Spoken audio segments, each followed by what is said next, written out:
KPD news देख रहे सारे दर्शकों का स्वागत है। तो मैं अज रिशपाल सोता लुधियाना तो अज असी पहुँचे डॉक्टर अंबेडकर भवन तो बहुत ही साढ़े मिलनसार ईमानदार और साढ़े रमनजीत लाली जी चेयरमैन ने इस भवन के। तो आओ इन्हों अज असी एक इंटरव्यू करना आए हैं, प्रैस कॉन्फ्रेंस है साड़ी। तो आओ इन्हों गलबात करते हैं। लाली भाजी सब तो पहला सानू दसो अपने जीवन बारे, राजनीति ते समाज सेवा खेत्र में तुसीं कदों आए? सोता जी मैं 1994 ਦੇ ਵਿੱਚ सोशल एक्टिविटी ਦੇ ਵਿੱਚ काफ़ी एक्टिव होया जी। 10 साल मैं अपने जीवन ਦੇ राम विलास पासवान ਨਾਲ ਲਾਏ जी। उदों जनता दल ਹੁੰਦਾ ਸੀ, फिर ਉਹਨਾਂ ਦੀ लोक जनशक्ति बन गई।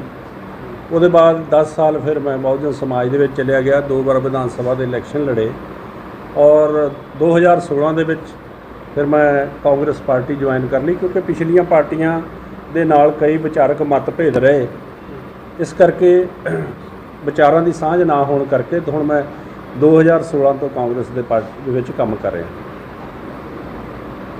ਤੇ ਜਿਹੜਾ ਡਾਕਟਰ ਅੰਬੇਡਕਰ ਭਵਨ ਬਾਰੇ ਤੁਸੀਂ ਦੱਸੋ ਕਿ ਇਹ ਵਿਸ਼ਾਲ ਪ੍ਰੋਜੈਕਟ ਕਦੋਂ ਸ਼ੁਰੂ ਹੋਇਆ? ਸੋਤਾ ਜੀ ਮੈਂ ਇੱਕ ਵਾਰ ਨਾਲ ਹੀ ਥਾਣਾ ਸਲੇਮਟਾਪਰੀ ਹੈ, ਮੈਂ ਇੱਥੇ ਆਇਆ ਸੀ ਕਿਸੇ ਕੰਮ ਤੇ ਇੱਥੇ ਉਜਾੜ ਬਿਆਬਾਨ ਦੇ ਵਿੱਚ ਇੱਕ ਪੱਥਰ ਲੱਗਿਆ ਹੋਇਆ ਸੀ ਜਿਹਦੇ ਉੱਤੇ ਲਿਖਿਆ ਸੀ ਡਾਕਟਰ ਅੰਬੇਡਕਰ ਭਵਨ ਦਾ ਨੀਂਹ ਪੱਥਰ 1994 ਵਿੱਚ ਫਲਾਣੇ ਵੱਲੋਂ ਰੱਖਿਆ ਗਿਆ। ਤੇ ਇਹ ਗੱਲ ਹੋਏਗੀ 2007-8 ਦੇ ਵਿੱਚ ਮੈਂ ਆਇਆ ਸੀ ਇੱਥੇ, ਤਾਂ ਮੈਂ ਸੋਚਿਆ 10-15 ਸਾਲ ਤੋਂ ਉਹ ਪੱਥਰ ਉਸੇ ਤਰ੍ਹਾਂ ਲੱਗਿਆ, ਤਾਂ ਫਿਰ ਮੈਂ ਉਸ ਪੱਥਰ ਦੇ ਉੱਤੇ ਕੁਝ ਸਾਥੀਆਂ ਨੂੰ ਨਾਲ ਲੈ ਕੇ ਸੁਗੰਧ ਖਾਧੀ ਕਿ ਜਦ ਡਾਕਟਰ BR ਅੰਬੇਡਕਰ ਜਿਨ੍ਹਾਂ ਨੇ ਇਸ ਦੇਸ਼ ਦਾ ਸੰਵਿਧਾਨ ਲਿਖਿਆ ਤੇ ਉਹਨਾਂ ਦੇ ਨਾਂ ਤੇ ਇਹ ਰੱਖਿਆ ਨੀਂਹ ਪੱਥਰ ਅੱਜ ਤੱਕ ਧੂੜ ਚੱਟ ਰਿਹਾ, ਤੇ ਫਿਰ ਮੈਂ ਅੰਦੋਲਨ ਸੰਘਰਸ਼ ਕਰ ਦਿੱਤਾ ਔਰ ਅੱਜ ਤੁਸੀਂ ਦੇਖ ਰਹੇ ਹੋ ਕਿ ਪੰਜਾਬ ਦਾ ਸਭ ਤੋਂ ਵੱਡਾ ਇਹ ਡਾਕਟਰ ਅੰਬੇਡਕਰ ਭਵਨ ਲਗਭਗ ਜੋ ਨਿਰਮਾਣ ਅਧੀਨ ਹੈ, ਮੁਕੰਮਲ ਹੋਣ ਦੇ ਨੇੜੇ ਹੈ ਔਰ ਬਹੁਤ ਸਾਰੇ ਸਮਾਗਮ ਇੱਥੇ ਹੁੰਦੇ। ਅੱਜ ਵੀ ਤਕਰੀਬਨ 3 ਸਮਾਗਮ ਹੋਏ। ਬਹੁਤ ਲੋਕਾਂ ਦਾ ਭਾਵ ਇੱਥੇ ਇਕੋਨੋਮਿਕਲੀ ਫਾਇਦਾ ਹੁੰਦਾ, ਸ਼ਹਿਰ ਦਾ ਸੈਂਟਰ ਪੁਆਇੰਟ ਹੈ, ਲੜਕੀਆਂ ਦੇ ਗਰੀਬ ਪਰਿਵਾਰਾਂ ਦੀ ਮੈਰਿਜ ਹੁੰਦੀ, ਬੜੇ ਸਸਤਾ ਜਿਹਾ ਨੋਮੀਨਲ ਜਿਹਾ ਚਾਰਜ ਰੱਖਿਆ ਜਿੰਨਾ ਕਿ ਸਾਡਾ ਖਰਚਾ ਆਉਂਦਾ। ਪੋਲੀਟੀਕਲ ਮੀਟਿੰਗਾਂ ਹੁੰਦੀਆਂ, ਸਮਾਜਿਕ ਮੀਟਿੰਗਾਂ, ਅੱਜ ਇੱਕ ਕਿਰਿਆ ਹੋਈ ਆ। ਸੋ ਇਲਾਕੇ ਦੇ ਲੋਕਾਂ ਨੂੰ ਇਸ ਅੰਬੇਡਕਰ ਭਵਨ ਬਣਨ ਦੇ ਨਾਲ ਬਹੁਤ ਫਾਇਦਾ ਹੋਇਆ। ਸਰ ਕਿਸ ਤਰ੍ਹਾਂ ਦੀ ਰਾਜਨੀਤਿਕ ਵਿਵਸਥਾ ਤੁਸੀਂ ਬਣਾਉਣੀ ਚਾਹੁੰਦੇ ਹੋ, ਤੁਹਾਡਾ ਏਜੰਡਾ ਕੀ ਹੈ? ਦੇਖੋ ਅੱਜ ਰਾਜਨੀਤੀ ਸਿਸਟਮ ਠੀਕ ਨਹੀਂ ਹੈ, ਮੈਂ ਸਮਝਦਾ। ਇੱਕ ਤਾਂ ਰਾਜਨੀਤੀ ਦੇ ਵਿੱਚ ਵਿਅਕਤੀ ਨੂੰ ਸੇਵਾ ਭਾਵਨਾ ਦੇ ਨਾਲ ਆਉਣਾ ਚਾਹੀਦਾ ਕਿ ਮੈਂ ਸੇਵਾ ਕਰਨੀ। ਮੈਂ ਕੀ ਦੇਖਦਾ ਜਦੋਂ ਕਿ ਐਕਟਿਵ ਹੋਇਆ ਰਾਜਨੀਤੀ ਦੇ ਵਿੱਚ, ਇੱਥੇ VVIP ਕਲਚਰ ਦੇ ਲੋਕ VVIP ਕਲਚਰ 30-30 25-25 ਗਨਮੈਨ ਰੱਖੇ ਆ ਔਰ ਗਰੀਬ ਲੋਕ ਆਉਂਦੇ ਇਸ ਖੇਤਰ ਦੇ ਵਿੱਚ ਗਰੀਬਾਂ ਦੀ ਮਦਦ ਕਰਨ ਆਉਂਦੇ ਆ। ਕੁਝ ਸਾਲਾਂ ਬਾਅਦ ਪਤਾ ਲੱਗਦਾ ਵੀ ਉਹ ਪਤਾ ਨਹੀਂ ਆਪਣੇ ਕਿਹੜੇ ਸਾਧਨਾਂ ਦਾ ਪ੍ਰਯੋਗ ਕਰਕੇ ਬੇਸ਼ੁਮਾਰ ਅਮੀਰ ਹੋ ਜਾਂਦੇ ਆ। ਲੋਕਾਂ ਦੀਆਂ ਭਾਵਨਾਵਾਂ ਦੇ ਨਾਲ ਖਿਲਵਾੜ ਕਰਦੇ ਆ, ਜਾਤੀ ਦੇ ਨਾਂ 'ਤੇ, ਮਜ਼ਹਬ ਦੇ ਨਾਂ 'ਤੇ, ਧਰਮ ਦੇ ਨਾਂ 'ਤੇ, ਔਰ ਅਨੇਕ ਸਾਰੇ ਮੁੱਦੇ ਹੈ ਜਿਨ੍ਹਾਂ ਮੁੱਦਿਆਂ ਦੇ ਕਾਰਨ ਅੱਜ ਸਾਡੀ ਰਾਜਨੀਤਿਕ ਵਿਵਸਥਾ ਦਾ ਘਾਣ ਹੋ ਰਿਹਾ। ਮੈਂ ਕਿਸੇ ਵਿਸ਼ੇਸ਼ ਪਾਰਟੀ ਦੀ ਗੱਲ ਨਹੀਂ ਕਰਦਾ। ਇਹ ਔਰ ਸਭ ਤੋਂ ਵੱਡੀ ਗੱਲ, ਜੇ ਸਾਡੇ ਇਸ ਦੇਸ਼ ਦੇ ਅੰਦਰ ਜਾਤਾਂ ਦਾ ਵਰਗੀਕਰਨ ਬਣਿਆ ਹੋਇਆ ਤਾਂ ਫਿਰ ਮੈਂ ਸਮਝਦਾ ਕਿ ਉਹਨਾਂ ਜਾਤਾਂ ਦੇ ਆਧਾਰ 'ਤੇ ਜਿਨ੍ਹਾਂ ਦੀ ਸੰਖਿਆ ਭਾਰੀ ਉਨੀ ਉਹਨਾਂ ਦੀ ਹਿੱਸੇਦਾਰੀ। ਉਸ ਸਿਧਾਂਤ ਦੇ ਉੱਤੇ ਚੱਲ ਕੇ ਪੋਲੀਟੀਕਲ ਪਾਰਟੀਆਂ ਨੂੰ ਹਰ ਇੱਕ ਨੂੰ ਹਿੱਸੇਦਾਰੀ ਦੇਣੀ ਚਾਹੀਦੀ ਹੈ। ਲੇਕਿਨ ਅੱਜ ਰਾਜਨੀਤਿਕ ਵਿਵਸਥਾ ਦੇ ਵਿੱਚ ਕੀ ਹੈ ਕਿ 5-10% ਇਸ ਦੇਸ਼ ਦੇ ਲੋਕ ਬੇਸ਼ੁਮਾਰ ਅਮੀਰ ਹੋ ਰਹੇ, ਬੇਸ਼ੁਮਾਰ ਪ੍ਰਾਪਰਟੀ ਜ਼ਮੀਨਾਂ 'ਤੇ ਉਹਨਾਂ ਦਾ ਕਬਜ਼ਾ ਹੈ ਔਰ ਬਹੁ ਗਿਣਤੀ ਲੋਕ ਸ਼ਾਮ ਨੂੰ 2 ਵਕਤ ਦੀ ਰੋਟੀ ਵੀ ਜਿਹੜੇ ਖਾਣ ਲਈ ਮਜਬੂਰ ਹੈ। ਸੋ ਇਸ ਕਰਕੇ ਜਿਹੜੀ ਸ਼੍ਰੀ ਗੁਰੂ ਗ੍ਰੰਥ ਸਾਹਿਬ ਦੇ ਵਿੱਚ ਔਰ ਡਾਕਟਰ ਅੰਬੇਡਕਰ ਸਾਹਿਬ ਦੇ ਸੰਵਿਧਾਨ ਦੇ ਵਿੱਚ ਹਰ ਇੱਕ ਨੂੰ ਸਮਾਨਤਾ, ਬਰਾਬਰਤਾ, ਜਾਤੀ ਮੁਕਤ ਸਮਾਜ ਦੀ ਸਿਰਜਣਾ, ਆਰਥਿਕ ਤੇ ਸਮਾਜਿਕ ਗੈਰ ਬਰਾਬਰੀ ਦਾ ਖਾਤਮਾ, ਮੈਂ ਸਮਝਦਾ ਕਿ ਉਹ ਹਜੇ ਸਾਰਾ ਕੁਝ ਹੋਇਆ ਨਹੀਂ ਹੈ। ਸੰਵਿਧਾਨ ਦੀ ਇੰਪਲੀਮੈਂਟੇਸ਼ਨ ਪੂਰਨ ਰੂਪ ਦੇ ਵਿੱਚ ਹੋਈ ਨਹੀਂ। ਸਰ ਅੱਜ ਦੇ ਮੌਜੂਦਾ ਰਾਜਨੀਤਿਕ ਸਿਸਟਮ ਵਿੱਚ ਕੀ ਖਾਮੀਆਂ ਹਨ? ਅਫਸਰਸ਼ਾਹੀ ਬਾਰੇ ਤੁਹਾਡੀ ਕੀ ਰਾਏ ਹਨ? ਦੇਖੋ ਇਹ ਖੇਤਰ ਜਿਹੜਾ ਹੈ, ਮੈਂ ਜਿੱਦਾਂ ਤੁਹਾਨੂੰ ਪਹਿਲਾਂ ਦੱਸਿਆ ਕਿ ਸੇਵਾ ਦਾ ਖੇਤਰ ਹੈ। ਸੇਵਾ ਦੇ ਖੇਤਰ ਦੇ ਵਿੱਚ ਇਹ ਲੋਕ ਆਉਂਦੇ ਆ, ਇਹਨਾਂ ਦਾ ਮਕਸਦ ਹੋਣਾ ਚਾਹੀਦਾ ਕਿ ਕੋਈ ਵੀ ਵਿਅਕਤੀ ਇਸ ਪੰਜਾਬ ਦੇ ਵਿੱਚ, ਇਸ ਦੇਸ਼ ਦੇ ਵਿੱਚ ਬੇਘਰ ਨਾ ਹੋਵੇ, ਭੁੱਖਾ ਨਾ ਸੋਵੇ ਔਰ ਸਾਰੇ ਲੋਕਾਂ ਦੇ ਹੱਥਾਂ ਦੇ ਵਿੱਚ ਰੋਜ਼ਗਾਰ ਹੋਵੇ, ਸਾਰਿਆਂ ਦੀ ਮਾਂ ਭੈਣ ਬੇਟੀ ਦੀ ਇੱਜ਼ਤ ਸੁਰੱਖਿਅਤ ਹੋਵੇ ਔਰ ਸਾਰੇ ਨੂੰ ਅੱਗੇ ਵਧਣ ਦੇ ਬਰਾਬਰ ਮੌਕੇ ਮਿਲਣ। ਲੇਕਿਨ ਸਾਡੇ ਇੱਥੇ ਗ੍ਰਸਤ ਹੋਏ ਆ ਲੋਕ ਈਗੋ ਦੇ ਵਿੱਚ, ਸਟੇਟਸ। ਹੁਣ ਜਿੱਥੋਂ ਤੁਸੀਂ ਅਫਸਰਸ਼ਾਹੀ ਦੀ ਗੱਲ ਕੀਤੀ, ਮੈਂ ਰੋਜ਼ ਦੇਖਦਾ ਦਫ਼ਤਰਾਂ ਦੇ ਵਿੱਚ ਬੜੇ ਬੜੇ ਅਫਸਰ, ਵੱਡੀਆਂ ਵੱਡੀਆਂ ਗੱਡੀਆਂ ਮਿਲੀਆਂ, ਵੱਡੀਆਂ ਵੱਡੀਆਂ ਕੋਠੀਆਂ ਮਿਲੀਆਂ, ਵੱਡੇ ਵੱਡੇ ਦਫ਼ਤਰ ਮਿਲੇ ਆ, ਸਟਾਫ ਮਿਲੇ ਆ, ਲੇਕਿਨ ਆ ਕੇ ਏਸੀ ਦਫ਼ਤਰ ਦੇ ਵਿੱਚ ਬਹਿ ਜਾਣਾ। ਲੋਕ ਜਾਂਦੇ ਆ ਆਪਣੀਆਂ ਤਕਲੀਫਾਂ ਲੈ ਕੇ ਅਫਸਰ ਦੇ ਕੋਲ। ਅਫਸਰ ਪਹਿਲੀ ਗੱਲ ਤਾਂ ਛੇਤੀ ਮਿਲਦੇ ਨਹੀਂ, ਜੇ ਕੋਈ ਮਿਲ ਜਾਏ ਤੇ ਐ ਘੁੱਗੀ ਜੀ ਉਹ ਮਾਰ ਦਿੰਦੇ ਆ, ਜਾਓ ਜੀ ਤੁਸੀਂ, ਤੁਹਾਨੂੰ ਸੱਦਾ ਆਏਗਾ। ਲੇਕਿਨ 2-2 ਮਹੀਨੇ, 4-4 ਮਹੀਨੇ, ਸਾਲ ਲੋਕ ਖੱਜਲ ਖੁਆਰ ਹੁੰਦੇ ਆ, ਕਿਸੇ ਨੂੰ ਕੋਈ ਇਨਸਾਫ ਨਹੀਂ ਮਿਲਦਾ। ਔਰ ਮੈਂ ਸਮਝਦਾ ਕਿ ਇਹ ਰਾਜਨੀਤੀ ਦਾ ਖੇਤਰ, ਸ਼ਾਸਕ ਔਰ ਪ੍ਰਸ਼ਾਸਕ ਦੋਨੋਂ ਜਿਹੜੇ ਵਰਗ ਆ, ਇਹ ਲੋਕਾਂ ਦੀ ਸੇਵਾ ਵਾਸਤੇ ਬਣਾਏ ਗਏ ਆ, ਵੀ ਲੋਕਾਂ ਦੀਆਂ ਸਮੱਸਿਆਵਾਂ ਦੇ ਹੱਲ ਕਰਨ ਵਾਸਤੇ ਆ। ਲੇਕਿਨ ਇੱਥੇ ਵੱਡੀ ਕਮੀ ਆ ਕਿ ਇਹ ਲੋਕ ਨਿੱਜੀ ਤੌਰ ਤੇ ਆਪਣਾ ਇੰਜੋਏ ਕਰਦੇ ਆ, ਲੋਕਾਂ ਵਾਸਤੇ ਕੋਈ ਕੰਮ ਤਰੀਕੇ ਨਾਲ ਹੁੰਦਾ ਨਹੀਂ ਔਰ ਲੋਕ ਪਰੇਸ਼ਾਨ ਹੋ ਕੇ ਸਾਡੇ ਦੇਸ਼ ਦੇ ਸਿਸਟਮ ਨੂੰ, ਸਾਡੇ ਸੰਵਿਧਾਨ ਨੂੰ ਫਿਰ ਕੋਸਦੇ ਆ ਬਈ ਕਿਸ ਵਿਵਸਥਾ ਦੇ ਵਿੱਚ ਅਸੀਂ ਜੀ ਰਹੇ ਹਾਂ। ਇੱਥੇ ਰੋਡ ਦੇ ਉੱਤੇ ਕਿਸੇ ਦਾ ਐਕਸੀਡੈਂਟ ਹੋ ਜਾਏ, ਪੇਸ਼ੈਂਟ ਤੜਫਦਾ ਹੁੰਦਾ ਖੂਨ।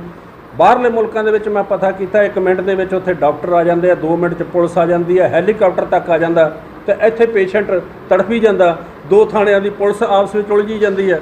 ਜੇ ਕੋਈ ਚੱਕ ਕੇ ਉਹਨੂੰ ਲੈ ਵੀ ਗਿਆ, ਉੱਥੇ ਡਾਕਟਰ ਕਹਿੰਦੇ ਫਲਾਨੀ ਫਾਈਲ ਬਣਾਓ, ਫਲਾਨਾ ਉਹ ਕਰੋ, ਫਲਾਨਾ ਉਹ ਕਰੋ, ਜਾਨੂੰ ਪੇਸ਼ੈਂਟ ਖਤਮ ਹੋ ਜਾਂਦਾ। ਸੋ ਮੈਂ ਸਮਝਦਾ ਇਸੇ ਤਰ੍ਹਾਂ ਐਜੂਕੇਸ਼ਨ ਦੇ ਸਿਸਟਮ ਦੇ ਵਿੱਚ ਹੈ, ਗਰੀਬ ਦੇ ਬੱਚਿਆਂ ਲਈ ਐਜੂਕੇਸ਼ਨ ਹੋਰ, ਅਮੀਰ ਦੇ ਬੱਚਿਆਂ ਲਈ ਹੋਰ, ਕੋਈ ਬੋਰਡ ਬਣਾਇਆ ਹੋਇਆ, ਕੋਈ CBSE ਬਣਾਇਆ, ਕੋਈ ICSE ਬਣਾਇਆ। ਸੋ ਇਹ ਜਿਹੜਾ ਵਰਗੀਕਰਨ, ਇਸੇ ਤਰ੍ਹਾਂ ਜਿਹੜਾ ਸਰਕਾਰ ਕਾਰਡ ਬਣਾਉਂਦੀ ਹੈ, ਉਹ ਕਹਿੰਦੇ ਜਾ ਕੇ ਉੱਥੇ ਇਲਾਜ ਫ੍ਰੀ ਕਰਾ ਲਓ। ਜਦੋਂ ਉੱਥੇ ਹਸਪੀਟਲ ਦੇ ਵਿੱਚ ਜਾਂਦੇ ਆ, ਉਹ ਕਹਿੰਦੇ ਜੀ ਇਹ ਕਾਰਡ ਚੱਲਣਾ ਨਹੀਂ ਹੈ। ਸੋ ਇਹ ਬਹੁਤ ਸਾਰੀਆਂ ਸਾਡੀਆਂ ਸਿਸਟਮ ਦੇ ਵਿੱਚ, ਰਾਜਨੀਤਿਕ ਵਿਵਸਥਾ 'ਚ ਬੁਰਾਈਆਂ, ਔਰ ਇਹਨਾਂ ਬੁਰਾਈਆਂ ਦੇ ਕਰਕੇ ਭਾਰਤ, ਦੇਖੋ ਨੋ ਡਾਊਟ ਇਹ ਸਾਡਾ ਇੱਕ ਐਸਾ ਦੇਸ਼ ਹੈ ਜਿੱਥੇ ਕਈ ਤਰ੍ਹਾਂ ਦੇ ਮੌਸਮ ਹੈ, ਹਰ ਤਰ੍ਹਾਂ ਦੀ ਖੂਬਸੂਰਤੀ ਹੈ, ਸਭ ਕੁਝ ਹੈ, ਮਿਹਨਤੀ ਲੋਕ ਹੈ, ਟੈਲੈਂਟਡ ਲੋਕ ਹੈ, ਲੇਕਿਨ ਇਹ ਵਿਵਸਥਾ ਸਹੀ ਨਾ ਹੋਣ ਕਰਕੇ। ਔਰ ਅੱਜ ਮੈਂ ਤੁਹਾਡੇ ਇਹ ਚੈਨਲ ਦੇ ਮਾਧਿਅਮ ਨਾਲ ਕਲੀਅਰ ਕਹਿਣਾ ਕਿ ਅੱਜ ਨਵੀਂ ਪੀੜ੍ਹੀ ਸਾਰੀ ਵਿਦੇਸ਼ਾਂ ਦੇ ਵਿੱਚ ਭੱਜ ਰਹੀ ਹੈ। ਕਿਉਂ? ਕਿਉਂਕਿ ਇੱਥੇ ਵਿਵਸਥਾ ਸਾਡੇ ਸ਼ਾਸਕਾਂ ਨੇ, ਪ੍ਰਸ਼ਾਸਕਾਂ ਨੇ ਬਣਾਈ ਨਹੀਂ। ਔਰ ਮੈਂ ਇੱਕ ਗੱਲ ਮੈਂ ਕਲੀਅਰ ਕਹਿ ਦਿਆਂ, ਸਾਡੇ ਜਿੰਨੇ ਮਿਨਿਸਟਰ ਆ, ਜਾਂ ਸਾਡੇ ਵਿਧਾਇਕ ਆ, ਜਾਂ ਸਾਡੀ ਰਾਜਨੀਤਿਕ ਵਿਵਸਥਾ ਨੂੰ ਚਲਾਉਣ ਵਾਲੇ ਲੋਕ ਆ, ਚਾਹੇ ਅਫਸਰ ਆ, ਜਿਨ੍ਹਾਂ ਨੂੰ ਕਹੋ ਸਰਕਾਰੀ ਨੌਕਰੀ ਕਰੋਗੇ, ਹਾਂਜੀ, ਜਿਨ੍ਹਾਂ ਨੂੰ ਕਹੋ ਆਪਣੇ ਬੱਚੇ ਨੂੰ ਸਰਕਾਰੀ ਸਕੂਲ 'ਚ ਪੜ੍ਹਾਓਗੇ, ਇਹਨਾਂ ਨੂੰ ਕਹੋਗੇ ਸਰਕਾਰੀ ਹਸਪਤਾਲ ਦੇ ਵਿੱਚ ਇਲਾਜ ਕਰਾਓਗੇ, ਫਿਰ ਇਹ ਕਹਿਣਗੇ ਨਹੀਂ।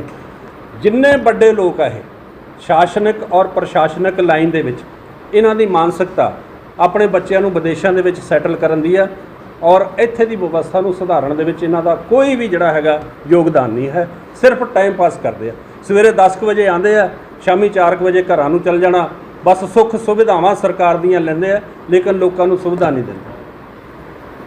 ਅੱਜ ਹਰ ਪਾਰਟੀ ਦਲਿਤ ਸਮਾਜ ਤੋਂ ਡਿਪਟੀ CM ਦੀ ਮੰਗ ਕਰਦੀ ਹੈ ਜੀ, ਇਹਦੇ ਬਾਰੇ ਕੀ ਕਹਿਣਾ ਚਾਹੁੰਦੇ? ਦੇਖੋ, ਡਾਕਟਰ ਅੰਬੇਡਕਰ ਸਾਹਿਬ ਜਿਨ੍ਹਾਂ ਨੇ ਦੇਸ਼ ਦਾ ਸੰਵਿਧਾਨ ਲਿਖਿਆ ਹੈ, ਉਹ ਵੀ ਦਲਿਤ ਸਮਾਜ ਤੋਂ ਸੀ। ਔਰ ਅੱਜ ਦੁਨੀਆ ਦੇ ਸਭ ਤੋਂ ਵੱਡੇ ਲੋਕਤੰਤਰ ਦਾ ਸੰਵਿਧਾਨ ਡਾਕਟਰ BR ਅੰਬੇਡਕਰ ਸਾਹਿਬ ਨੇ ਲਿਖਿਆ। ਕੀ ਉਹ ਕਾਬਲ ਨਹੀਂ ਸੀ? ਇਹ ਮੈਂ ਸਮਝਦਾ ਹਾਂ ਕਿ ਇਹ ਇੱਕ ਜਾਤੀ ਮਾਨਸਿਕਤਾ ਹੈ। ਚਾਹੇ ਕੋਈ ਪੋਲੀਟੀਕਲ ਪਾਰਟੀ, ਚਲੋ ਸ਼ੁਕਰ ਹੈ ਹੁਣ ਇਹ ਕਹਿਣ ਲੱਗ ਪਏ, ਪਹਿਲਾਂ ਤਾਂ ਕਹਿੰਦੇ ਵੀ ਨਹੀਂ ਸੀ। ਹੁਣ ਕੁਛ ਨਾ ਕੁਛ ਦਲਿਤ ਸਮਾਜ, ਪਛੜੇ ਸਮਾਜ 'ਚ ਜਾਗਰੂਕਤਾ ਆ ਰਹੀ ਹੈ, ਉਹਦੇ ਕਰਕੇ ਕਹਿਣ ਲੱਗ ਪਏ। ਲੇਕਿਨ ਮੇਰਾ ਸਵਾਲ ਇਹ ਹੈ, ਚਾਹੇ ਕੋਈ ਵੀ ਪਾਰਟੀ ਹੋਵੇ, ਆਪਾਂ ਕਹਿੰਦੇ ਜੀ ਦਲਿਤ ਡਿਪਟੀ CM ਬਣੇਗਾ, ਤੇ ਜੇ ਡਾਕਟਰ ਅੰਬੇਡਕਰ ਸਾਹਿਬ ਸੰਵਿਧਾਨ ਲਿਖ ਸਕਦੇ ਆ, ਤੇ CM ਬਣ ਕੇ ਕੋਈ ਦਲਿਤ ਕਿਉਂ ਨਹੀਂ ਵਧੀਆ ਕੰਮ ਕਰ ਸਕਦਾ? ਇਹ ਕਿਸੇ ਨਾ ਕਿਸੇ ਰੂਪ 'ਚ ਜਾਤੀ ਮਾਨਸਿਕਤਾ ਪਣਪਦੀ ਆ। ਔਰ ਮੈਂ ਕਹਿੰਦਾ ਕਿ ਦਲਿਤ ਸਮਾਜ ਦੇ ਵਿੱਚੋਂ ਜਿਸ ਦਿਨ ਕੋਈ ਮੁੱਖ ਮੰਤਰੀ ਬਣ ਗਿਆ, ਉਸ ਦਿਨ ਗੁਰੂ ਗ੍ਰੰਥ ਸਾਹਿਬ ਦੇ ਵਿੱਚ ਜੋ ਗੁਰੂ ਸਾਹਿਬ ਦੀ ਬਾਣੀ ਸਾਨੂੰ ਸੰਦੇਸ਼ ਦਿੰਦੀ ਹੈ, ਬਰਾਬਰਤਾ ਦੀ, ਸਮਾਨਤਾ ਦੀ, ਸੁਰੱਖਿਆ ਦੀ, ਭਾਈਚਾਰਕ ਸਾਂਝ ਦੀ, ਉਹ ਸਾਰੀ ਵਿਵਸਥਾ ਪੰਜਾਬ ਦੇ ਵਿੱਚ ਕਾਇਮ ਹੋ ਜੂ। ਔਰ ਗਰੀਬ ਲੋਕ ਔਰ ਅਮੀਰ ਲੋਕ, ਜਿਹੜਾ ਉਹਨਾਂ ਦੇ ਵਿੱਚ ਬੇਸ਼ੁਮਾਰ ਅੱਜ ਦੀ ਡੇਟ ਦੇ ਵਿੱਚ ਪਾੜਾ, ਉਹ ਪਾੜਾ ਘੱਟ ਹੋਊਗਾ। ਔਰ ਜਿਹੜਾ ਸਾਡੇ ਜਾਤੀ ਤਣਾਅ ਹੈ ਉਹ ਘੱਟ ਹੋਊਗਾ। ਔਰ ਮੈਂ ਪੋਲੀਟੀਕਲ ਪਾਰਟੀਆਂ ਨੂੰ ਇਹ ਗੱਲ ਕਹਿਣਾ ਕਿ ਡਿਪਟੀ ਸੀਐਮ ਦਾ ਰਾਗ ਨਾ ਲਾਪੋ। ਜੇ ਮਨ ਸਾਫ਼ ਆ, ਇਸ ਬਹੁ ਗਿਣਤੀ ਸਮਾਜ ਨੂੰ ਜਿਨ੍ਹਾਂ ਦੀ ਪੰਜਾਬ ਦੇ ਅੰਦਰ 35% ਆਬਾਦੀ ਆ, ਪਛੜਾ ਸਮਾਜ ਹੈ ਜਿਨ੍ਹਾਂ ਦੀ ਪੰਜਾਬ ਦੇ ਅੰਦਰ 42% ਆਬਾਦੀ ਹੈ, ਅੱਧੀਆਂ ਸਾਡੇ ਦੇਸ਼ ਦੇ ਵਿੱਚ ਸਟੇਟ ਦੇ ਵਿੱਚ ਮਹਿਲਾਵਾਂ ਆ, ਤੇ ਅਸੀਂ ਇਹ ਕਿਉਂ ਨਹੀਂ ਕਹਿੰਦੇ ਵੀ ਪਛੜਿਆਂ 'ਚੋਂ, ਦਲਿਤਾਂ 'ਚੋਂ, ਮਹਿਲਾਵਾਂ 'ਚੋਂ ਮੁੱਖ ਮੰਤਰੀ, ਬਾਰ-ਬਾਰ ਘੱਟ ਗਿਣਤੀ ਲੋਕਾਂ ਦੇ ਵਿੱਚੋਂ ਮੁੱਖ ਮੰਤਰੀ। ਤੇ ਇਹ ਕਿਸੇ ਨਾ ਕਿਸੇ ਰੂਪ ਦੇ ਵਿੱਚ ਜਾਤੀ ਮਾਨਸਿਕਤਾ ਅੱਜ ਵੀ ਕਾਇਮ ਹੈ। ਜਦੋਂ ਇਲੈਕਸ਼ਨਾਂ ਨੇੜੇ ਜਾ ਕੇ ਦਲਿਤ ਸੀਐਮ ਤੋਂ ਯਾਦ ਆਉਂਦਾ, ਦਲਿਤ, ਉਹੀ ਮੈਂ ਕਿਹਾ, ਦਲਿਤ ਨੂੰ ਦੇਖੋ ਅੱਜ 34 ਪੰਜਾਬ ਦੀ ਵਿਧਾਨ ਸਭਾ ਦੇ ਵਿੱਚ ਜਾਂਦੇ ਆ ਦਲਿਤ ਸਮਾਜ 'ਚੋਂ, ਲੇਕਿਨ ਮੈਂ ਕਹਿੰਦਾ ਚਾਹੇ ਕਿਸੇ ਵੀ ਪੋਲੀਟੀਕਲ ਪਾਰਟੀ ਦੇ ਆ, ਕੋਈ ਵੀ ਦਲਿਤ ਸਮਾਜ ਦਾ ਪੱਖ ਪ੍ਰਭਾਵਸ਼ਾਲੀ ਤਰੀਕੇ ਦੇ ਨਾਲ ਉੱਥੇ ਨਹੀਂ ਰੱਖਦਾ। ਔਰ ਉਹਨਾਂ ਦੀ ਹੋ ਸਕਦਾ ਕੋਈ ਮਜਬੂਰੀ ਹੈ, ਕਿਸੇ ਨੇ ਕੋਈ ਚੇਅਰਮੈਨੀ ਲੈਣੀ ਆ, ਕਿਸੇ ਨੇ ਕਿਸੇ ਕਮੇਟੀ ਦਾ ਮੈਂਬਰ ਬਣਾਉਣਾ, ਕਿਸੇ ਨੇ ਫੰਡ ਅਲਾਟ ਕਰਾਉਣਾ, ਵੀ ਜੇ ਮੈਂ ਕੋਈ ਹੱਕਾਂ ਅਧਿਕਾਰਾਂ ਦੀ ਗੱਲ ਕਰੂੰਗਾ, ਮੈਂ ਕੋਈ ਆਪਣੇ ਸਮਾਜ ਦੀ ਗੱਲ ਕਰੂੰਗਾ, ਹੋ ਸਕਦਾ ਵੀ ਮੇਰਾ ਇਹ ਕੋਈ ਕੱਟ ਨਾ ਲੱਗ ਜਾਏ। ਸੋ ਇਸ ਕਰਕੇ ਦਲਿਤ ਸਮਾਜ ਦੇ ਜਿਹੜੇ ਲੋਕ ਆ, ਮੇਰੀ ਉਹਨਾਂ ਨੂੰ ਬੇਨਤੀ ਆ ਵੀ ਡਾਕਟਰ ਅੰਬੇਡਕਰ ਸਾਹਿਬ ਦੀ ਦਿੱਤੀ ਹੋਈ ਤਾਕਤ ਰਿਜ਼ਰਵੇਸ਼ਨ ਦੇ ਰਾਹੀਂ ਜੇ ਤੁਸੀਂ ਜਾਂਦੇ ਹੋ ਤਾਂ ਉੱਥੇ ਜਾ ਕੇ ਗਰੀਬਾਂ ਦੀ ਅਗਵਾਈ ਕਰੋ, ਦਲਿਤਾਂ ਦੀ ਅਗਵਾਈ ਕਰੋ। ਕਿਸੇ ਤੋਂ ਡਰਨ ਦੀ ਲੋੜ ਨਹੀਂ। ਇਹ ਨਹੀਂ ਕਿ ਵੋਟਾਂ ਦੇ ਨੇੜੇ ਆ ਕੇ ਦਲਿਤ ਉਹਦੇ ਬਾਅਦ ਆਪਾਂ ਚੁੱਪ ਹੋ ਕੇ ਬੈਠ ਸਰ, ਕੀ ਰਜਿਸਟ੍ਰੇਸ਼ਨ ਦਾ ਲਾਭ ਉਹਦੇ ਅਸਲੀ ਹੱਕਦਾਰਾਂ ਨੂੰ ਮਿਲਿਆ? ਰਿਜ਼ਰਵੇਸ਼ਨ ਦਾ ਲਾਭ ਦੇਖੋ, ਮੈਂ ਇੱਕ ਗੱਲ ਕਹਿਣੀ ਚਾਹੁੰਦਾ ਕਿ ਰਿਜ਼ਰਵੇਸ਼ਨ ਜਿਹੜੀ ਖਾਸ ਕਰਕੇ ਜਿਹੜੀ ਸ਼ਡਿਊਲ ਕਾਸਟ ਨੂੰ ਮਿਲਦੀ ਹੈ ਰਿਜ਼ਰਵੇਸ਼ਨ, ਉਹ ਰਿਜ਼ਰਵੇਸ਼ਨ ਇਸ ਕਰਕੇ ਦਿੱਤੀ ਗਈ ਕਿ ਜਿਹੜੇ ਸਮਾਜ ਦੇ ਬਹੁਤ ਨੀਵੇਂ ਲੋਕ ਹੈ, ਜਿਹੜੇ ਛੋਟੇ ਕੰਮ ਕਰਦੇ ਆ, ਜਿਨ੍ਹਾਂ ਦੇ ਘਰਾਂ ਦੇ ਵਿੱਚ ਗਰੀਬੀ ਹੈ, ਜਿਹੜੇ ਆਰਥਿਕ ਤੌਰ ਤੇ ਕਮਜ਼ੋਰ ਹੈ, ਤੇ ਸਰਕਾਰ ਨੇ ਕਾਨੂੰਨ ਨੇ, ਸੰਵਿਧਾਨ ਨੇ ਪ੍ਰੋਵੀਜ਼ਨ ਕੀਤੀ ਕਿ ਇਹਨਾਂ ਲੋਕਾਂ ਨੂੰ ਰਿਜ਼ਰਵ ਸੀਟਾਂ ਦੇ ਕੇ ਇਹਨਾਂ ਨੂੰ ਅੱਗੇ ਆਪਾਂ ਵਧਾਈਏ। ਲੇਕਿਨ ਅੱਜ ਦੇਖਣ 'ਚ ਆਉਂਦਾ ਕਿ ਰਿਜ਼ਰਵੇਸ਼ਨ ਦੇ ਵਿੱਚ ਵੀ ਜਿਹੜੇ ਐਸਸੀ ਵਰਗ ਨੂੰ ਮਿਲਦੀ ਆ, ਜਿਹੜੇ ਖਾਂਦੇ ਪੀਂਦੇ ਐਸਸੀ, ਚੰਗੇ ਆਫੀਸਰ ਜਿਹੜੇ ਚੰਡੀਗੜ੍ਹ ਔਰ ਇੱਧਰ ਵੱਡੇ ਸ਼ਹਿਰਾਂ 'ਚ ਬੈਠੇ ਆ, ਜਿਹੜੇ ਆਪਣੀ ਜਾਤ ਨੂੰ ਵੀ ਛੁਪਾ ਕੇ ਰੱਖਦੇ ਆ, ਉਹਨਾਂ ਘਰਾਂ ਦੇ ਵਿੱਚ ਬਾਰ-ਬਾਰ ਰਿਜ਼ਰਵੇਸ਼ਨ ਜਾਂਦੀ ਹੈ।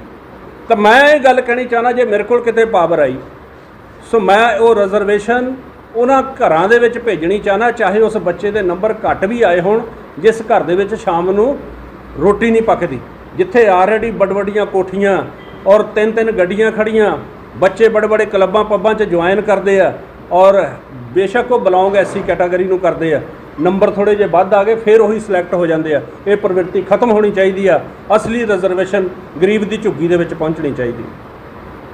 ਲਾਲੀ ਭਾਜੀ, ਇੱਕ ਹੋਰ ਕੁਐਸਚਨ ਆ, ਚੋਣਾਂ ਮੌਕੇ ਪਾਰਟੀਆਂ ਨੇ ਘੋਸ਼ਣਾ ਪੱਤਰ ਜਾਰੀ ਕਰਦੀਆਂ ਨੇ ਪਰ ਉਹ ਵਾਅਦੇ ਪੂਰੇ ਨਹੀਂ ਹੁੰਦੇ, ਇਹਦੇ ਬਾਰੇ ਕੀ? ਦੇਖੋ ਕਲੀਅਰ ਕੱਟ ਹੈ, ਮੈਂ ਚੁਣਾਵ ਆਯੋਗ ਨੂੰ ਅਪੀਲ ਕਰਦਾ, ਕੋਈ ਵੀ ਪੋਲੀਟੀਕਲ ਪਾਰਟੀ ਹੋਵੇ, ਚੋਣਾਂ ਦੇ ਮੌਕੇ ਕੀਤੇ ਵਾਅਦੇ ਅਗਲੇ ਚੋਣਾਂ ਤੋਂ ਪਹਿਲਾਂ ਪੂਰੇ ਕੀਤੇ ਜਾਣ, ਕਿਉਂਕਿ ਲੋਕਾਂ ਨੇ ਤੁਹਾਨੂੰ ਜਿਤਾਇਆ। ਉਹ ਤੁਸੀਂ ਘੋਸ਼ਣਾਵਾਂ ਕੀਤੀਆਂ, ਲੋਕਾਂ ਨੇ ਉਹ ਘੋਸ਼ਣਾਵਾਂ ਸੁਣੀਆਂ ਔਰ ਤੁਹਾਨੂੰ ਵੋਟ ਪਾਈ, ਤੁਹਾਨੂੰ ਜਿਤਾਇਆ, ਲੇਕਿਨ ਜਿੱਤਣ ਤੋਂ ਬਾਅਦ ਜੇ ਤੁਸੀਂ ਪੂਰੇ ਨਹੀਂ ਕਰਦੇ, ਇਹਦਾ ਮਤਲਬ ਤੁਸੀਂ ਲੋਕਾਂ ਦੇ ਨਾਲ ਠੱਗੀ ਕੀਤੀ ਹੈ। ਤੁਸੀਂ ਉਹਨਾਂ ਨੂੰ ਭਰਮਾ ਕੇ ਉਹਨਾਂ ਦੀਆਂ ਵੋਟਾਂ ਲਈਆਂ, ਕੰਮ ਨਹੀਂ ਕੀਤੇ। ਚੁਣਾਵ ਆਯੋਗ ਨੂੰ ਅਪੀਲ ਆ, ਅਜਿਹੀਆਂ ਪਾਰਟੀਆਂ ਜਿਹੜੀਆਂ ਚੋਣਾਂ ਜਿੱਤਣ ਤੋਂ ਬਾਅਦ ਲੋਕਾਂ ਨਾਲ ਕੀਤੇ ਵਾਅਦੇ ਪੂਰੇ ਨਾ ਕਰਨ, ਅਜਿਹੀਆਂ ਪਾਰਟੀ ਦੀ ਮਾਨਤਾ ਰੱਦ ਕਰ ਦੇਣੀ ਚਾਹੀਦੀ ਆ। ਮੁੜ ਕੇ ਉਹਨਾਂ ਨੂੰ ਇਲੈਕਸ਼ਨ ਨਹੀਂ ਲੜਨ ਦਿੱਤਾ ਜਾਣਾ ਚਾਹੀਦਾ।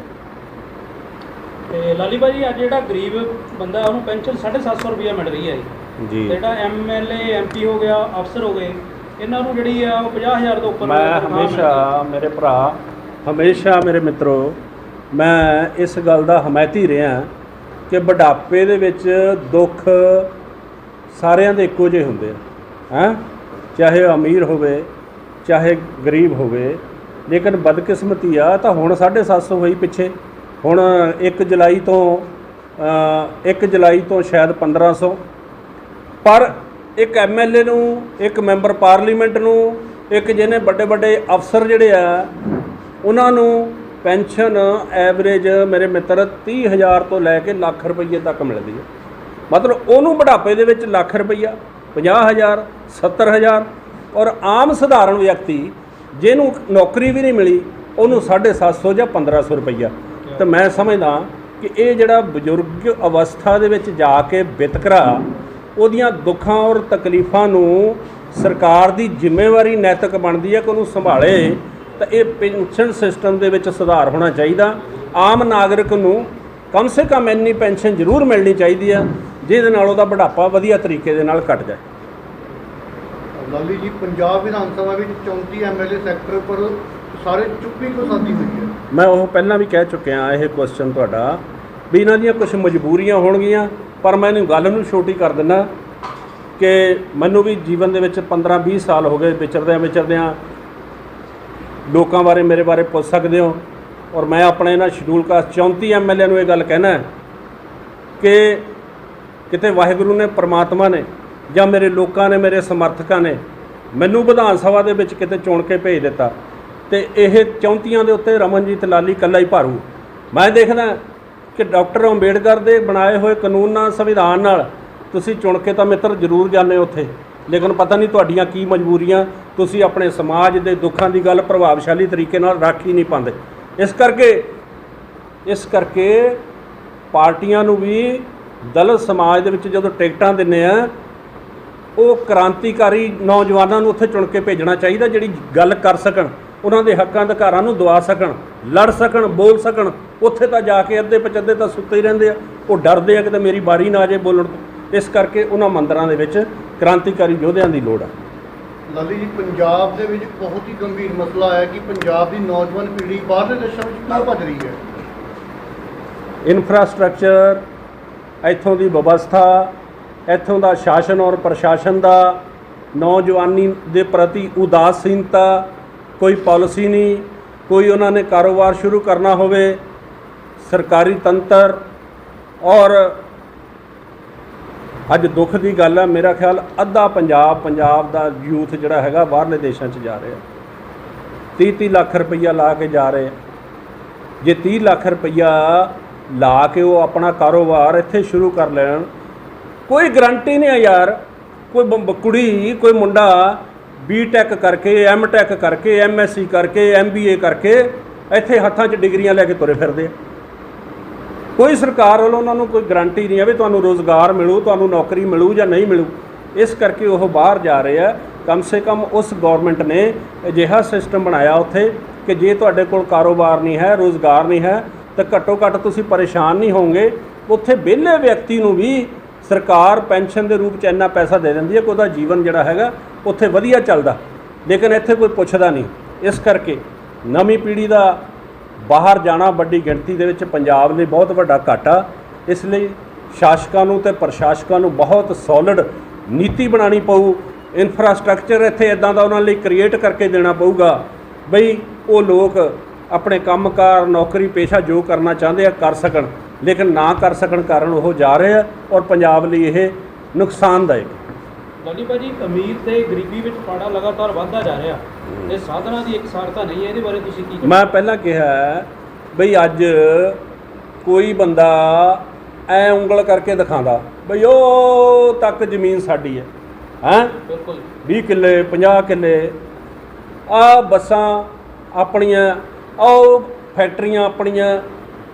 ਮੈਂ ਕਿਹਾ ਯਾਰ, ਮੈਂ ਸਰਕਾਰ ਨੂੰ ਇੱਕ ਸੁਝਾਅ ਦਿੱਤਾ ਯਾਰ ਬਈ ਪੰਜਾਬ ਦੇ ਵਿੱਚ ਹਜ਼ਾਰਾਂ ਹੀ ਠੇਕੇ ਆ ਸ਼ਰਾਬ ਦੇ, ਹੈਗੇ ਕਿ ਨਹੀਂ।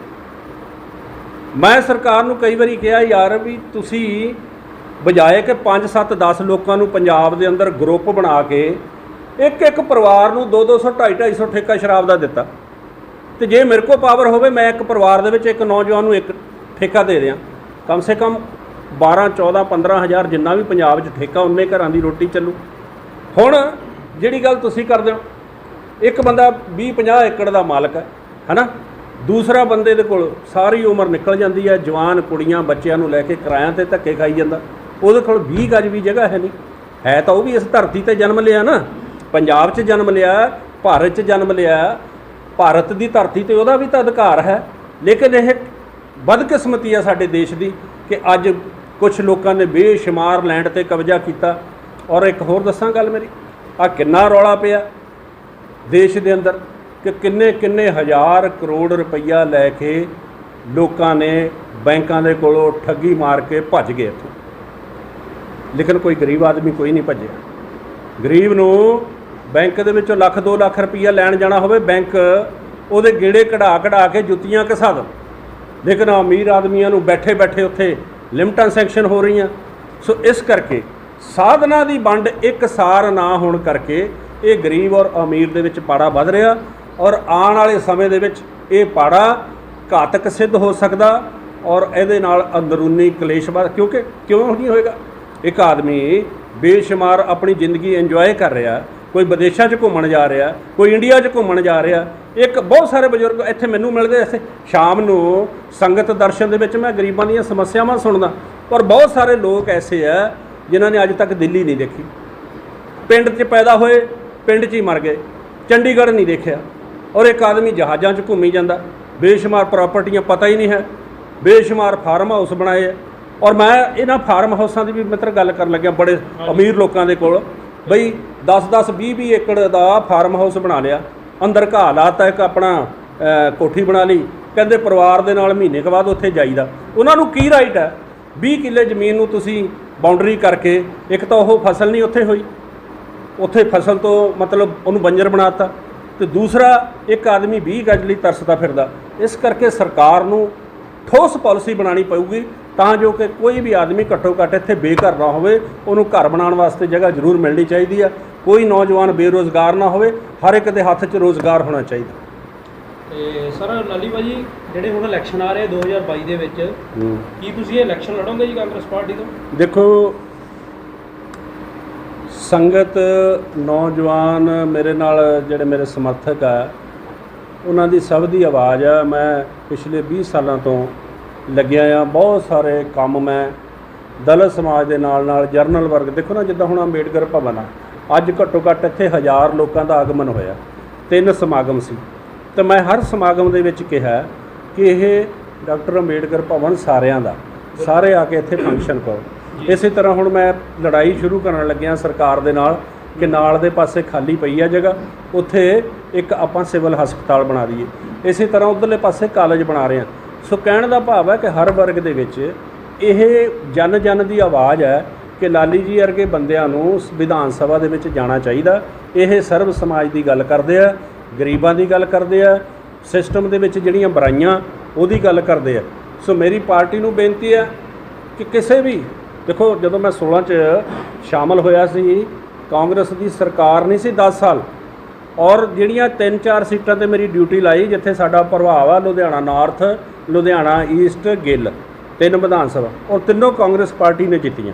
ਔਰ ਈਵਨ ਕਿ ਜਿੱਥੇ ਮੇਰੀ ਰਿਹਾਇਸ਼ ਹੈ, ਉੱਥੋਂ ਕਦੇ ਵੀ ਜਦੋਂ ਦਾ ਨਗਰ ਨਿਗਮ ਬਣਿਆ ਕਦੀ ਕਾਂਗਰਸ ਪਾਰਟੀ ਦਾ ਕੌਂਸਲਰ ਨਹੀਂ ਸੀ ਬਣਿਆ, ਵਾਰਡ ਨੰਬਰ 3 ਦੇ। ਅੱਜ ਉੱਥੇ ਬੜੇ ਲੰਬੇ ਸਮੇਂ ਬਾਅਦ 30-35 ਸਾਲ ਤੋਂ ਬਾਅਦ ਕਾਂਗਰਸ ਪਾਰਟੀ ਦਾ ਕੌਂਸਲਰ ਬਣਿਆ। ਇਸ ਕਰਕੇ ਮੇਰੀ ਪਾਰਟੀ ਨੂੰ ਬੇਨਤੀ ਆ ਕਿ ਸਾਨੂੰ ਵੀ ਇੱਕ ਇਹ ਜਿਹੜਾ ਪਰਿਵਾਰਵਾਦ ਦਾ ਸਿਸਟਮ ਆ ਨਾ, ਇਹਨੂੰ ਖਤਮ ਕੀਤਾ ਜਾਣਾ ਚਾਹੀਦਾ ਪਾਰਟੀਆਂ ਦੇ ਵਿੱਚ। ਇਹ ਨਹੀਂ ਵੀ ਇੱਕ ਐਮਐਲਏ 30 ਸਾਲਾਂ ਤੋਂ ਬਣਦਾ ਆ ਰਿਹਾ, ਫਿਰ ਉਹਨੇ ਆਪਣਾ ਮੁੰਡਾ ਤਿਆਰ ਕਰ ਲਿਆ। ਪਾਰਟੀ 'ਚ ਹੋਰ ਵੀ ਲੋਕ ਹੁੰਦੇ ਆ ਜਿਹੜੇ ਉਹਦੇ ਨਾਲੋਂ ਵੀ ਬਿਹਤਰ ਕੰਮ ਕਰ ਸਕਦੇ ਆ।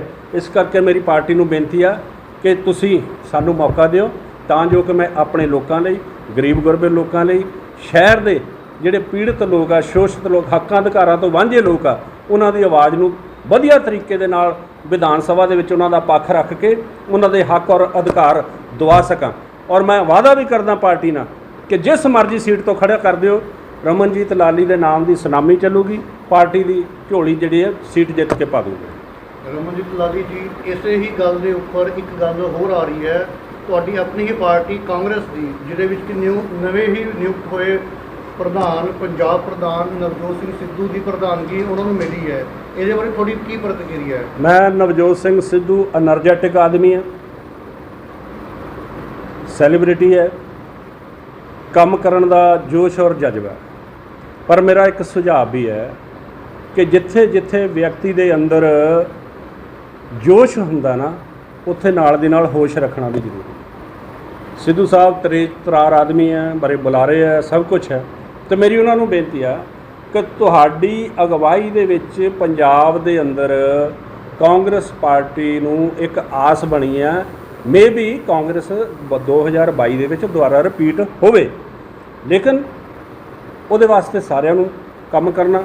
ਸਿੱਧੂ ਸਾਹਿਬ ਪਾਰਟੀ ਦੇ ਪ੍ਰਧਾਨ ਆ, ਤਾਂ ਤੁਹਾਡੇ ਚੈਨਲ ਦੇ ਮਾਧਿਅਮ ਨਾਲ ਮੈਂ ਸਿੱਧੂ ਸਾਹਿਬ ਨੂੰ ਸੁਝਾਅ ਦੇਣਾ ਚਾਹੁੰਦਾ ਕਿ ਤੁਸੀਂ ਪ੍ਰਧਾਨ ਹੋ, ਤੁਹਾਡੀ ਇੱਕ ਇੱਕ ਕਾਰਵਾਈ ਨੂੰ, ਤੁਹਾਡੇ ਇੱਕ ਇੱਕ ਸ਼ਬਦ ਨੂੰ ਵਿਰੋਧੀ ਧਿਰ ਟਟੋਲਦਾ, ਵਾਚ ਕਰਦਾ, ਦੇਖਦਾ, ਨੋਟ ਕਰਦਾ। ਕੋਈ ਸ਼ਬਦ ਐਸਾ ਇਸਤੇਮਾਲ ਨਾ ਕਰਿਓ ਜਿਹਦੇ ਨਾਲ ਜਿਹੜੀ ਸਾਡੀ ਦੁਆਰਾ ਸਰਕਾਰ ਬਣਨ ਦੀ ਮੂਵਮੈਂਟ ਚੱਲ ਰਹੀ ਹੈ ਉਹਨੂੰ ਕੋਈ ਠੇਸ ਪਹੁੰਚੇ। ਔਰ ਮੈਂ ਜਲਦੀ ਹੀ ਸਿੱਧੂ ਸਾਹਿਬ ਨੂੰ ਮਿਲੂੰਗਾ। ਪਾਰਟੀ ਦੇ ਨਵੇਂ ਪ੍ਰਧਾਨ ਹੈ, ਪੁਰਾਣੇ ਪ੍ਰਧਾਨ ਸੁਨੀਲ ਜਾਖੜ ਜੀ, ਮੈਂ ਉਹਨਾਂ ਨੂੰ 4-5 ਦਿਨ ਪਹਿਲਾਂ ਮਿਲਿਆ ਸੀ। ਔਰ ਸਾਡੇ ਮੁੱਖ ਮੰਤਰੀ ਸਾਹਿਬ ਦੇ OSD ਕੈਪਟਨ ਸੰਦੀਪ ਸੰਧੂ, ਉਹਨਾਂ ਨੂੰ ਵੀ ਮੈਂ ਮਿਲਿਆ ਸੀ। ਉਹਨਾਂ ਨੂੰ ਸਿਚੁਏਸ਼ਨ ਦੱਸੀ ਆ, ਪਲੈਨਿੰਗ ਕੀਤੀ ਆ ਕਿੱਦਾਂ ਆਪਾਂ 22 ਦੇ ਵਿੱਚ ਦੁਬਾਰਾ ਜਿੱਤਣਾ। ਤੇ ਮੈਂ ਸਿੱਧੂ ਸਾਹਿਬ ਨੂੰ ਆਉਣ ਵਾਲੇ ਕੁਝ ਦਿਨਾਂ 'ਚ ਮਿਲੂੰਗਾ ਔਰ ਉਹਨਾਂ ਦੀ ਪਹਿਲੀ ਪਲੇਠੀ ਮੀਟਿੰਗ ਲੁਧਿਆਣੇ ਦੇ ਵਿੱਚ ਇਸ ਨਿਰਮਾਣ ਅਧੀਨ ਡਾਕਟਰ ਅੰਬੇਡਕਰ ਭਵਨ ਦੇ ਵਿੱਚ ਬਹੁਤ ਵੱਡੀ ਕਰਾਊਂਗਾ। ਔਰ ਉੱਥੇ ਬਹੁਤ ਸਾਰੇ ਲੋਕਾਂ ਨੂੰ ਬੁਲਾਵਾਂਗੇ, ਉਹਨਾਂ ਦੀਆਂ ਗੱਲਾਂ ਵੀ ਸੁਣਾਂਗੇ, ਆਪਣੀਆਂ ਗੱਲਾਂ ਵੀ ਕਹਾਂਗੇ। ਔਰ ਪਾਰਟੀ ਦੇ ਕੋਲੋਂ, ਉਹਨਾਂ ਦੇ ਕੋਲੋਂ ਮੇਰੇ ਔਰ ਮੇਰੇ ਸਹਿਯੋਗੀਆਂ ਦੇ ਵਿੱਚੋਂ ਕੁਛ ਨਾ ਕੁਛ ਕਾਉਂਸਲਰ MLA ਦੀ ਟਿਕਟ ਦਿਵਾਉਣ ਦੀ ਵੀ ਮੈਂ ਅਪੀਲ ਕਰੂੰਗਾ। ਲਾਲੀ ਜੀ, ਇੱਕ ਬਹੁਤ ਹੀ ਅਹਿਮ ਸਵਾਲ, ਤੁਸੀਂ ਕਾਂਗਰਸ ਦੇ ਵਰਿਸ਼ਠ ਨੇਤਾ ਦੇ ਵਿੱਚ ਤੁਹਾਡਾ ਨਾਮ ਆ ਰਿਹਾ ਹੈ ਅਤੇ ਤੁਸੀਂ ਇੱਕ ਬਹੁਤ ਵੱਡੇ ਲੈਵਲ 'ਤੇ ਸਮਾਜ ਸੇਵਾ ਕਰ ਰਹੇ ਹੋ, ਤੇ ਕੀ ਤੁਹਾਡੀ 2022 ਦੀ ਚੋਣਾਂ ਦੇ ਵਿੱਚ ਕੀ ਤੁਹਾਡੀ ਰਣਨੀਤੀ ਕੀ ਹੈ? ਕੀ ਤੁਸੀਂ MLA ਚੋਣ ਨੂੰ ਲੜਨ ਲਈ ਤਿਆਰ ਹੋ ਜਾਂ ਤੁਸੀਂ ਇਸ ਵਿਚਾਰ ਬਾਰੇ ਕੁਝ ਹੋਰ ਅਲੱਗ ਤੋਂ ਪਲੈਨਿੰਗ ਕੀਤੀ ਹੋਈ ਹੈ? ਦੇਖੋ ਸੁਣੋ, ਬਾਹਰ ਲੜ ਕੇ, ਬਾਹਰ ਲੜਾਈ ਲੜਨਾ ਉਹ ਇੱਕ ਆਵਾਜ਼ ਨੂੰ ਬੁਲੰਦ ਕਰਨਾ। ਵਿਧਾਨ ਸਭਾ ਦੇ ਅੰਦਰ ਜਾ ਕੇ ਜਿੱਥੇ ਫੈਸਲਾ ਹੋਣਾ, ਜਿੱਥੇ ਡਾਕਟਰ ਅੰਬੇਡਕਰ ਸਾਹਿਬ ਦਾ ਪਵਿੱਤਰ ਗ੍ਰੰਥ ਬਿਰਾਜਮਾਨ ਹੈ, ਭਾਰਤ ਦਾ ਸੰਵਿਧਾਨ, ਉੱਥੇ ਜਾ ਕੇ ਸ਼ਾਸਕਾਂ ਦੇ ਕੋਲੋਂ ਗੱਲ ਨੂੰ ਪ੍ਰਵਾਨ ਕਰਵਾ ਲੈਣਾ ਔਰ ਬਾਹਰ ਰੌਲਾ ਪਾਉਣਾ, ਇਹ ਅਲੱਗ-ਅਲੱਗ ਹੈ।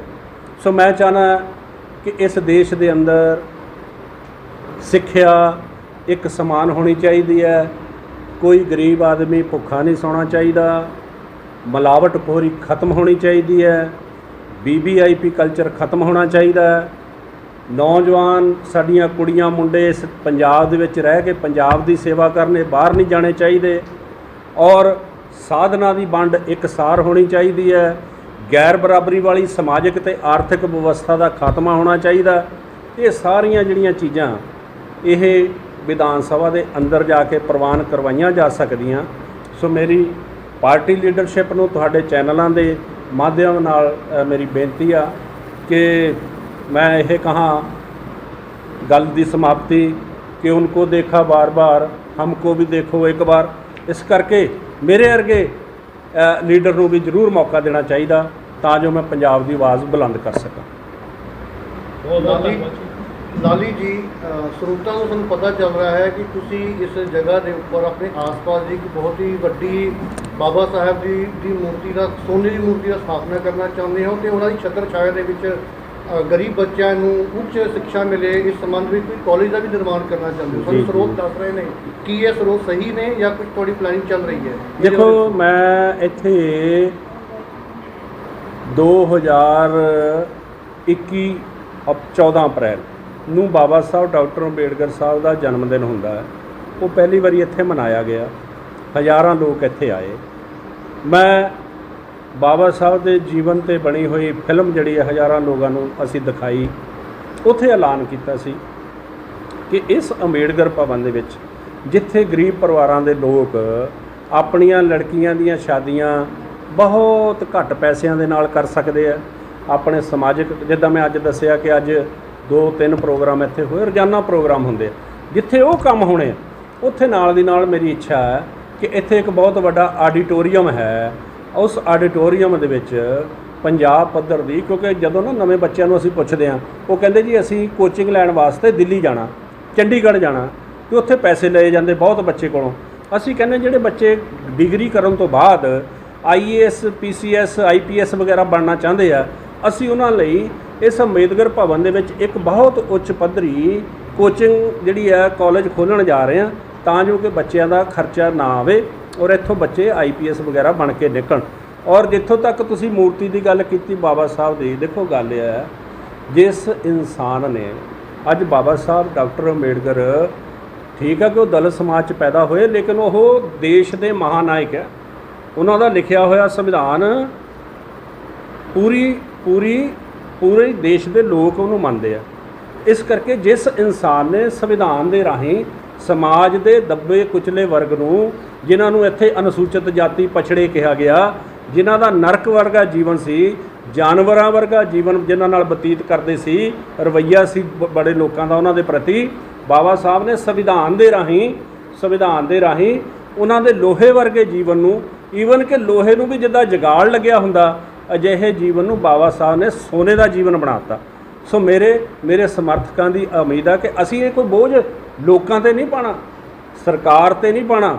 ਅਸੀਂ ਬਹੁਤ ਸਾਰੇ ਆਪਣੇ ਸਮਾਜ ਦੇ ਲੋਕਾਂ ਨੂੰ, ਜਿਨ੍ਹਾਂ ਦਾ ਜੀਵਨ ਸੋਨੇ ਵਰਗਾ ਬਣਿਆ, ਅੱਗੇ ਵਧੇ, ਸਨਮਾਨ ਮਿਲਿਆ, ਵਿਦੇਸ਼ਾਂ 'ਚ ਸੈਟਲ ਹੋ ਗਏ, ਨੌਕਰੀਆਂ 'ਚ ਸੈਟਲ ਹੋ ਗਏ, ਉਹਨਾਂ ਸਾਰਿਆਂ ਦੇ ਸਹਿਯੋਗ ਦੇ ਨਾਲ ਅਸੀਂ ਸੰਕਲਪ ਕੀਤਾ ਕਿ ਜਿਹੜੀ ਪੰਜਾਬ ਦੇ ਸਭ ਤੋਂ ਵੱਡੇ ਅੰਬੇਡਕਰ ਭਵਨ ਦੇ ਵਿੱਚ ਬਾਬਾ ਸਾਹਿਬ ਦੀ ਪ੍ਰਤਿਮਾ ਲੱਗੇਗੀ, ਉਸ ਪ੍ਰਤਿਮਾ ਨੂੰ ਅਸੀਂ ਸੋਨੇ ਦਾ ਬਣਾ ਕੇ ਲਾਵਾਂਗੇ, ਕਿਉਂਕਿ ਉਸ ਵਿਅਕਤੀ ਨੇ ਸਾਡਾ ਜੀਵਨ ਸੋਨੇ ਵਰਗਾ ਬਣਾਇਆ। ਇਸ ਕਰਕੇ ਇਹ ਪ੍ਰਤਿੱਗਿਆ ਕੀਤੀ। ਥੈਂਕ ਯੂ ਲਾਲੀ ਭਾਜੀ, ਬਹੁਤ ਤੁਹਾਡਾ ਧੰਨਵਾਦ। ਔਰ ਮੈਂ ਉਮੀਦ ਕਰੂੰਗਾ, ਤੁਹਾਡੇ ਤੋਂ ਆਸ ਕਰੂੰਗਾ ਕਿ ਮੇਰੀ ਇਸ ਆਵਾਜ਼ ਨੂੰ ਜਿੰਨਾ ਜ਼ਿਆਦਾ ਤੋਂ ਜ਼ਿਆਦਾ ਆਪਾਂ ਅੱਗੇ ਕਰ ਸਕੀਏ। ਔਰ ਆਉਣ ਵਾਲੇ ਸਮੇਂ ਦੇ ਵਿੱਚ ਤੁਹਾਨੂੰ ਮੇਰਾ ਖੁੱਲ੍ਹਾ ਨਿਮੰਤਰਣ ਹੈ ਕਿ ਇੱਥੇ ਹੁੰਦੇ ਈਵੈਂਟ ਔਰ ਸੋਸ਼ਲ ਵਰਕਿੰਗ ਜਿਹੜੀ ਆ ਉਹਦੀ ਕਵਰੇਜ ਕਰਕੇ ਜ਼ਿਆਦਾ ਤੋਂ ਜ਼ਿਆਦਾ ਲੋਕਾਂ ਨੂੰ ਦਿਖਾਇਆ ਕਰੋ। ਬਹੁਤ ਧੰਨਵਾਦ। ਜੈ ਭੀਮ, ਜੈ ਭਾਰਤ।